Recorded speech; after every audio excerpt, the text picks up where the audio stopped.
Graça e paz, irmãos e irmãs. Eu espero que você esteja bem na companhia dos seus, aí na sua casa. O nosso texto de hoje é Gálatas 5, de 16 a 26, e nós estamos refletindo sobre a graça que liberta. Paulo está na parte prática da carta. E no contexto aqui desse texto, ele trata da temática da liberdade. A liberdade é oposta tanto ao legalismo judaico quanto à libertinagem pagã. Logo, livre não é quem faz o que quer, mas quem faz a vontade de Deus. Os Gálatas são livres para amar, especialmente a Deus e ao próximo. Assim, o amor é o que caracteriza os filhos de Deus na família de Deus. Então, Deus nos liberta para que nós possamos amar. É isso que Paulo está ensinando nesse exato momento. Tendo tratado da liberdade para amar, o apóstolo apresenta agora o conflito existente em todos os filhos de Deus, em todos aqueles que ouviram e creram no Evangelho. Esse conflito é entre a carne e o espírito. E antes de seguirmos então adiante, é necessário compreendermos bem o significado destes termos. Aqui, carne é a natureza humana caída, que anseia pelo pecado. A carne é o que nós somos por nascimento natural. Todos nós nascemos na carne. Ela opera na lógica da rebelião contra Deus. E o resultado dessa rebelião são as obras da carne. É assim que Paulo chama, as obras da carne. No verso 17, espírito, com E minúsculo, é a natureza humana redimida, a natureza humana que anseia por Deus. O espírito é o que nós nos tornamos por novo nascimento. E ele opera numa lógica completamente diferente. Ele opera na lógica da submissão a Deus. E o seu resultado também é muito diferente. O resultado dessa submissão é o que Paulo chama de o fruto do Espírito. Bom, nos demais versos desse texto que estamos refletindo, Espírito com E maiúsculo é o Espírito Santo.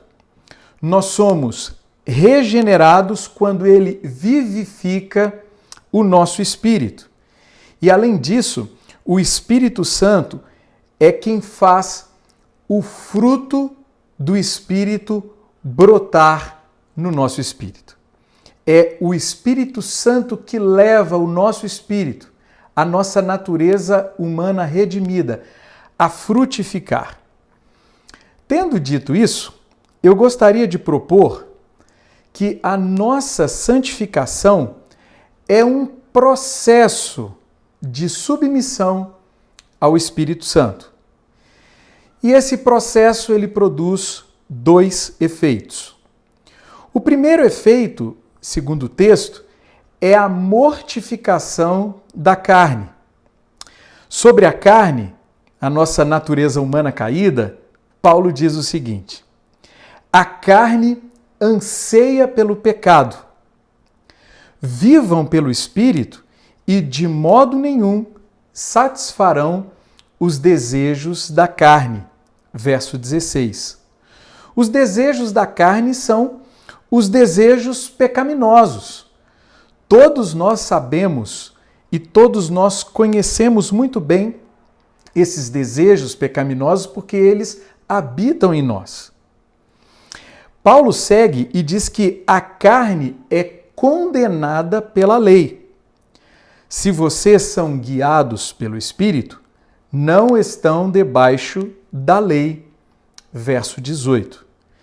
Quem está debaixo da lei recebe a justa condenação pelo seu descumprimento. E por fim ele diz: e a carne é caracterizada pela presunção. Observe bem esse texto. Se vivemos pelo Espírito, andemos também pelo Espírito. Não sejamos presunçosos, provocando uns aos outros e tendo inveja uns dos outros. Quem procura ser justificado diante de Deus pelo cumprimento da lei, torna-se presunçoso, torna-se uma pessoa cheia de si mesma. Essa presunção, segundo o texto, ela se expressa de dois modos muito claros. Primeiro, pela provocação dos outros, quando se considera superior. E segundo, pela inveja dos outros, quando se considera inferior.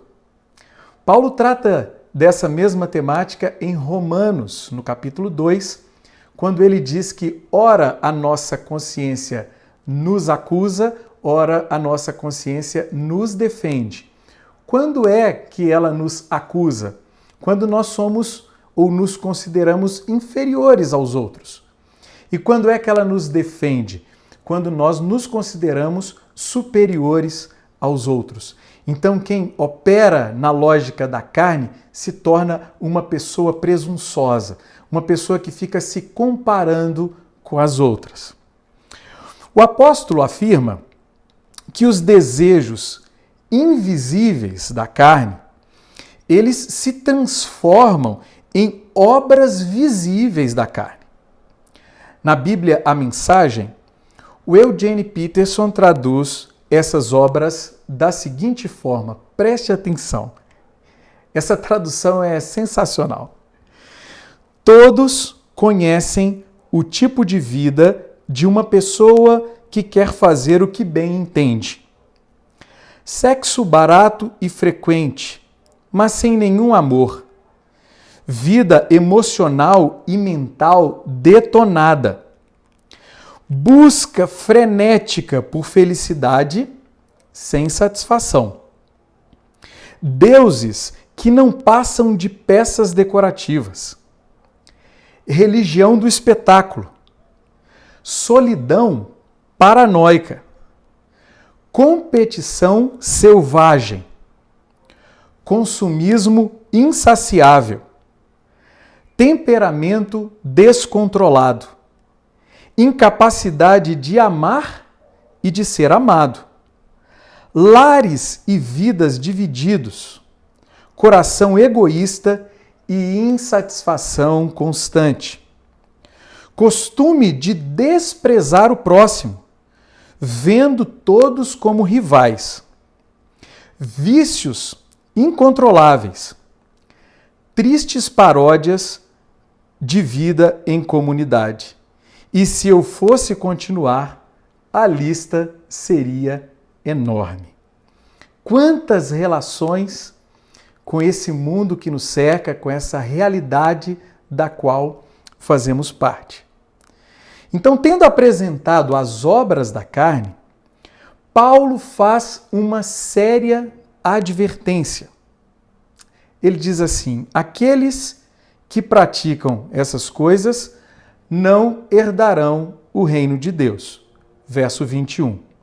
Bom, quem leu a lista das obras da carne e lê essa advertência, só pode concluir uma coisa: eu não herdarei o reino de Deus. Eu estou lascado, ou deu ruim. Porém, um detalhe precisa ser ressaltado aqui. O verbo traduzido por praticam refere-se à prática habitual, não aos lapsos ocasionais. Ufa! A gente até respira mais fundo e muito mais aliviado. Ou seja, Não herdará o reino de Deus quem, consciente e deliberadamente, pratica as obras da carne como um hábito. É isso que o texto está ensinando para a gente. Além disso, o apóstolo declara: os que pertencem a Cristo Jesus crucificaram a carne com as suas paixões e os seus desejos. Verso 24. Isto é, quem pertence a Cristo Jesus é habitado pelo Espírito Santo. E quem se submete ao Espírito Santo recebe poder para crucificar a sua carne, o seu anseio pelo pecado. E o que nós podemos aprender, então, com tudo isso? Nós aprendemos que precisamos discernir muito bem o que é carne e quais são as obras da carne na nossa própria vida. Precisamos clamar a Deus por determinação para crucificá-la e reconhecer que nós somos total e completamente dependentes do poder do Espírito Santo para fazer isso. Na força do nosso próprio braço, nós sabemos porque nós nos conhecemos, nós não conseguimos crucificar a carne com seus desejos. Mas isso produz em nós também humildade em relação a nós mesmos. Nós sabemos que não somos melhores do que ninguém e não devemos nos considerar melhores do que ninguém. Nós somos alcançados pela maravilhosa graça de Deus e é isso que nos mantém de pé. Então, se nós crescemos em humildade em relação a nós crescemos também em misericórdia e graça em relação a todas as demais pessoas. Por quê? Porque todas as demais pessoas, assim como cada um de nós, precisam ser alcançadas pela mesma misericórdia e pela mesma graça de Deus. Isso nos leva ao segundo efeito. O segundo efeito da submissão ao Espírito Santo é a frutificação do Espírito. Em oposição à carne, a nossa natureza caída, está o Espírito, a nossa natureza redimida. Paulo declara: pois a carne deseja o que é contrário ao Espírito. O Espírito, o que é contrário à carne. Eles estão em conflito um com o outro, de modo que vocês não fazem o que desejam. Esse é o verso 17. Vocês se lembram que no início eu disse que aqui a melhor tradução é Espírito com E minúsculo, não Espírito com E maiúsculo, uma referência ao Espírito Santo, como aparece em algumas traduções. É praticamente impossível ler este texto e não lembrar de Romanos capítulo 7, onde o apóstolo afirma: não entendo o que faço, pois não faço o que desejo, mas o que odeio. Sei que nada de bom habita em mim, isto é, na minha carne, porque tenho desejo de fazer o que é bom, mas não consigo realizá-lo. Pois o que faço não é o bem que desejo, mas o mal que não quero fazer, esse continuo fazendo. Romanos 7, versos 15, 18 e 19. Aqui, nesse momento, uma pergunta se faz então necessária. Como o Espírito, a nossa natureza humana redimida, pode vencer a carne, a nossa natureza humana caída? E a resposta parece clara. O Espírito deve se submeter ao Espírito Santo. Uma vez que os Gálatas receberam vida pelo Espírito Santo, verso 25, eles devem se submeter a eles. Paulo usa aqui 3 verbos para explicitar esta submissão ao Espírito Santo.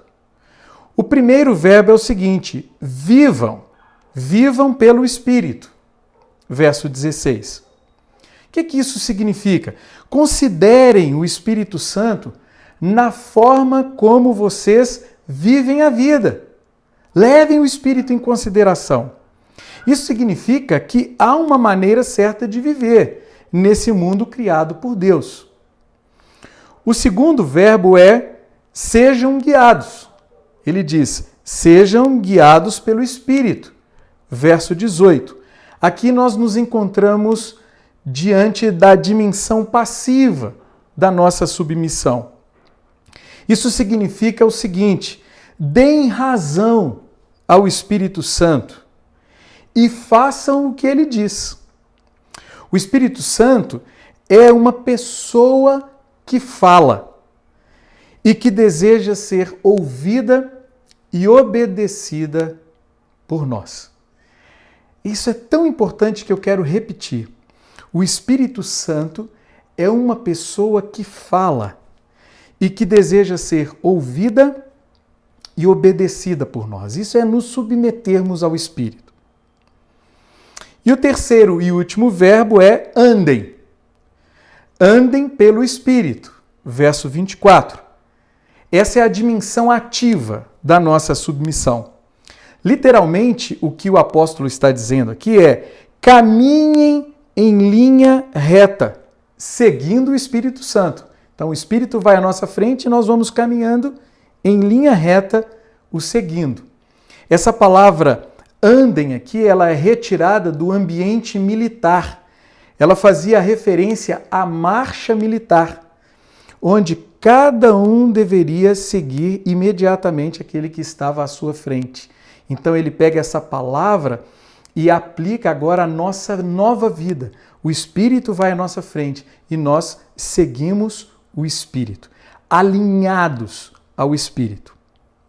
Essa caminhada requer disciplina e possibilita um novo modo de pensar e um novo desejar. E aqui entram as chamadas disciplinas espirituais.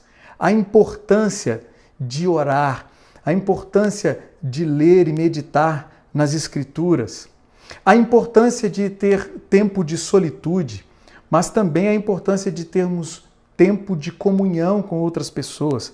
À medida em que vamos nos submetendo a essas disciplinas espirituais, nós vamos crescendo nesse novo modo de pensar, nesse novo modo de desejar que é segundo o Espírito Santo. E o resultado da submissão ao Espírito é o fruto do Espírito. Na mesma Bíblia, a Mensagem, Peterson traduz esse fruto do Espírito da seguinte forma. Mais uma vez, preste muita atenção. Mas vamos falar da vida com Deus. O que acontece quando vivemos no caminho de Deus?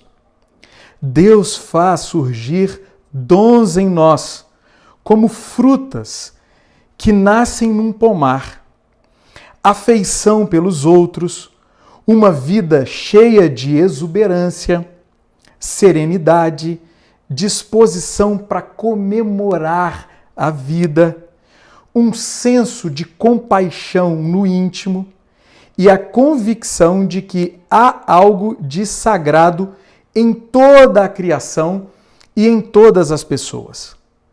Nós nos entregamos de coração a compromissos que importam, sem precisar forçar a barra, e nos tornamos capazes de organizar e direcionar sabiamente as nossas habilidades. Mais uma vez, é isso que o Espírito Santo deseja gerar em nós, esse fruto do Espírito. Bom, e o que nós aprendemos com tudo isso? Aprendemos que o conflito interior entre a carne e o Espírito é uma realidade inevitável. E a vitória espiritual é uma possibilidade real. Deus deseja que os seus filhos e filhas sejam vitoriosos espiritualmente. Desejam que no poder do Espírito Santo eles vejam o fruto do Espírito na sua própria vida, na sua própria existência. E o segredo da vitória espiritual é a submissão ao Espírito Santo. É isso mesmo, olha, o segredo da vitória espiritual é a nossa submissão ao Espírito Santo, pois ele nos dá poder tanto para mortificar a carne, quanto para frutificar no Espírito. Mortificar a carne e frutificar no Espírito são dois lados de uma mesma moeda. Como é que isso acontece em nós, quando nós nos submetemos à ação do Espírito em nós? A minha oração é que sejamos todos cheios do Espírito Santo e que conquistemos vitória espiritual. Nisso está a nossa verdadeira liberdade. Que Deus te abençoe, abençoe a sua casa